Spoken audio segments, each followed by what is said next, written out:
গুলো এই 15.5 বছরে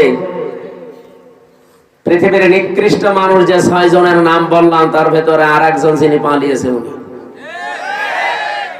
আপনি এখন ইন্টারনেটে সার্চ দেন 6 জনের নাম আসবে পৃথিবীতে নিকৃষ্ট মানুষ তারা, তার ভেতরে নরেন্দ্র মোদী একজন। আমি নাম নিলাম না, আমাদের দেশের টান বদনাম হয়ে যাবে, এখন রেকর্ড হচ্ছে তো, ওইটাও একজন। মানুষ এত খারাপ হতে পারে, এত নিচে নামতে পারে। কয়েকদিন আগে একটা ভিডিও ছেড়েছিল যে হ্যাঁ দেশের মানুষ তো আমারই গালি দেয়, আমারই দোষ, আমি সব একা খেয়েছি আর কেউ খায়নি, আমার ছোট বোন যে এত খাইলো তারে কিছু বলে না। এরপরে শব্দ আর বলা যাচ্ছে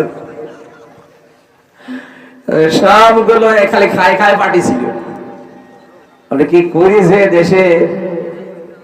আমি কয়েকদিন আগে মালয়েশিয়া, সিঙ্গাপুর, থাইল্যান্ডের দেশগুলোতে ছিলাম। এই শয়তানরা অধিকাংশ গুলো ওই দেশগুলোতে পালিয়েছে, কিন্তু ওই সাহেব পাড়া বানিয়েছে থাকে না।